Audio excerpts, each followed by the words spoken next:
ගෙවුඩ පිලිස්සීමේදී ඔබ මුලින්ම ඔබේ ගෙවුඩ ගල් අරගෙන ගිහිල්ලා ලක්මිනී මැෂින් එකකට දාලා ඒ තුලින් ඔබ රෝයල් බ්ලූ බලාපොරොත්තුවෙන් ඔබ ගෙවුඩ පිලිස්සීම ආරම්භ කිරීම තමයි ඔබ කරන ප්‍රධානම වැරැද්ද.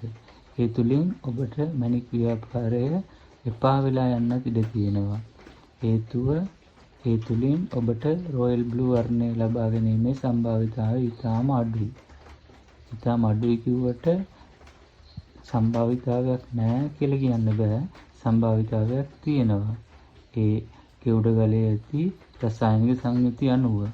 හොඳ රසායනික සංයුතියක් තියෙනවා නම් ඒ පළවෙනි පාරෙන්ම හොඳ බ්ලූ වර්ණයට එන්න ඉඩ තියෙනවා. නමුත් 90%ක්ම සම්භාවිතාවයක් නැහැ. ඒ සඳහා කළ යුතු ක්‍රියාමාර්ගය පැහැදිලි කර දීම තමයි මම අද කරන්න යන්නේ.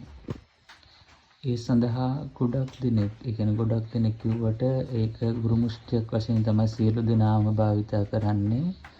බොහෝ දෙනෙක් ඔවුන්ගේ ස්ටෝන්ස් ලක්මිනී මැෂින් එකට දානකොට වෙන වෙනම ඒ කියන්නේ ගෙවුඩවල සිල්ක් වෙනම මිල්කි වෙනම ටීසල් දුම් ගෙවුඩ ඒ වශයෙන් වෙන වෙනම ඔවුන්ගේ හීට් එකට භාජනය කරනවා.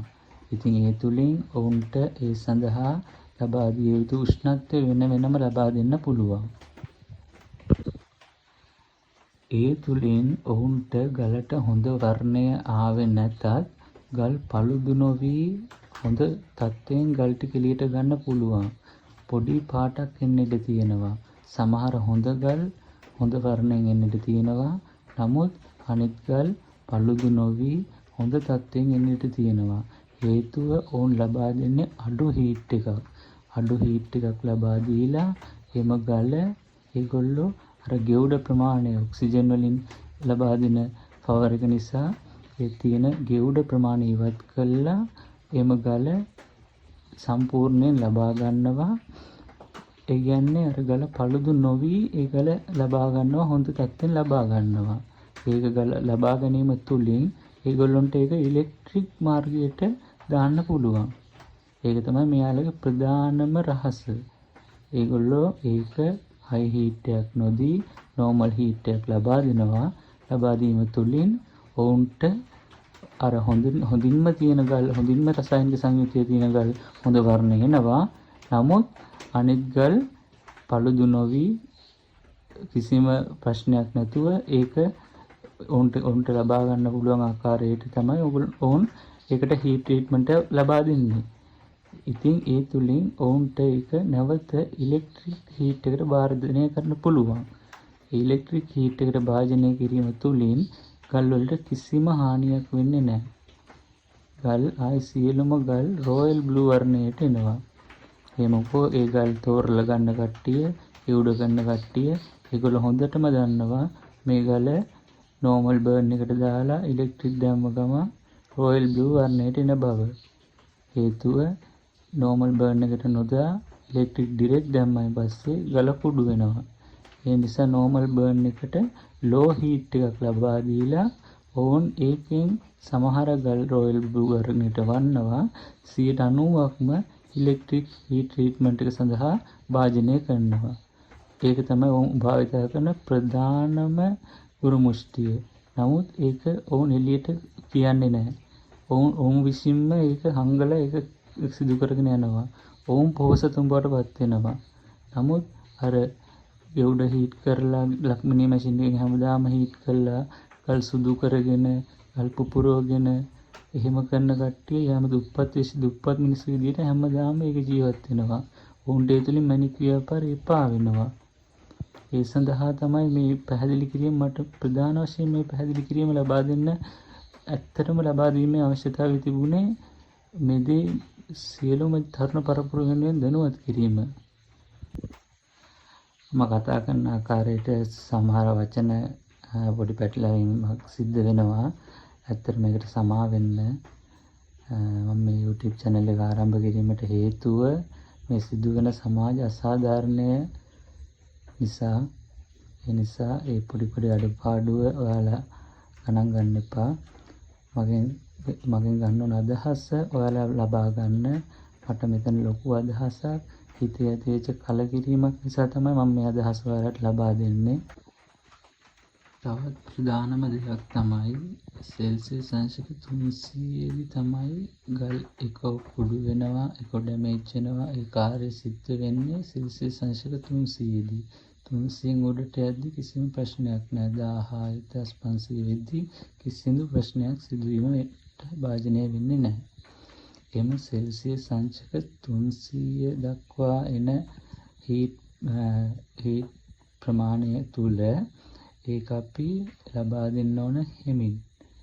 සමහරුන් නමුත් උදේට ගල බාර දුන්නාන් පස්සේ හවසට ගල හීට් කරලා බාර දෙනවා. නමුත් ඒක ඇත්තටම හම්බ කරන සල්ලිත් අසාධාරණයි. ඒ මොකද ඇත්තම කිව්වොත් ඒ හීට් එක 300 සෙල්සියස් අංශක 300ක් ඇතුළත ගල පිපිරීම, ගල පළුදු වීම සිද්ධ වෙනවා නම් අපි ඒකට ඉතාමත්ම හිමින් තමයි ඒකට ට්‍රීට්මන්ට් එක දෙන්න ඕන. ඒ කියන්නේ අපි 1:3 අනුපාතයට ලබා දෙනවා නම් ඒ පැය භාගයට වෙනස් කරනවා, වැඩි කරනවා, අඩු කරනවා එහෙම කරන්න හොඳ නැහැ. හේතුව අපි ඒක පැය භාගය කරන්නේ පැය 2ක්වත් අඩුම ගානේ කරන්න ඕන. ඒ කියන්නේ පැය 2කින් තමයි ඒක වැඩි කිරීම, අඩු කිරීම එහෙම සිද්ධ කරන්න ඕන. නමුත් ඒ ඔක්සිජන් වේස්ටේජ් එක නිසා පුද්ගලයන් මේක ඉක්මනට කරලා දානවා. නමුත් ඒක ලොකු කාල පරාසයක් අරගෙන කරලා එතකොට අර කවුරු වුණත් සල්ලි දීලා තමයි මේ ගෙවඩ පර්චේස් කරන්නේ. ඒගොල්ලන්ට සාධාරණයක් වෙන්න ඕන. ඒ නිසා ඒ සඳහා ලොකු හීට් එකක් එකපාරම ලබා දීම තුළින් ඔවුන්ගේ ගල් කුඩු වෙනවා, සුදු වෙනවා. එම ලොකු ප්‍රශ්න වලට මුහුණ දෙන්න වෙනවා එම ගෙවඩ මිලදීගත් පුද්ගලයන්. ඒ නිසා මම කියන්නේ සමාජයට අසාධාරණයක් කරන්න එපා. පැය 24ක කාලයක්වත් අරගෙන එම ගෙවඩ ගල් වෝම් එකේ තියන්න. වෝම් එකේ තියලා ඒ ගල් හිමින් සීරුවේ ඒ ගල් ඒ සෙල්සියස් අංශක 300 දක්වා ඒ තත්ත්වය දක්වා ඒමට ඉඩ සලස්වා ගන්න. ඊට පස්සේ ගලට හීට් එක වැඩිවීමෙන් කිසිදු ගල සුදු වීමක්වත්, ගල පළුදු වීමක්වත් කිසිදු ක්‍රියාකාරීත්වයක් සිද්ධ වෙන්නේ නැහැ. අනෙක අර සෙල්සියස් අංශක 300 ඇතුළත ඒ ගලේ තියෙන ජල වාෂ්ප ඒ වගේ සියලු දේ පිට වෙනවා. ඒ නිසා ඒ කාර්යභාරය හොඳින් සිදු කරන ලෙස ඉල්ලා සිටිනවා. ඒ උඩ පිළිස්සීමේ නිරත වෙන සියලු දෙනාගෙන් කරන පුද්ගලයන් ඇති, නොකරන පුද්ගලයන් ඇති, දවසින් හීට් එක ගහලා දෙන පුද්ගලයන් ඇති. නමුත් මම කියන්නේ අපි ওই කාර්යභාරය සිදු නොකරත් මට ওই කාර්යභාරය ගැන හොඳ නොලෙජ් එකක් තියෙනවා. මම හොඳට අධ්‍යයනය කරලා තියෙනවා. Maturity comes with experience, not the age. මම වයසින් බාලයි. නමුත් මට එක්ස්පීරියන්ස් එක තියෙනවා. ඒක තමයි මට විශේෂයෙන්ම ඔයාලට කියන්න තියෙන දේ.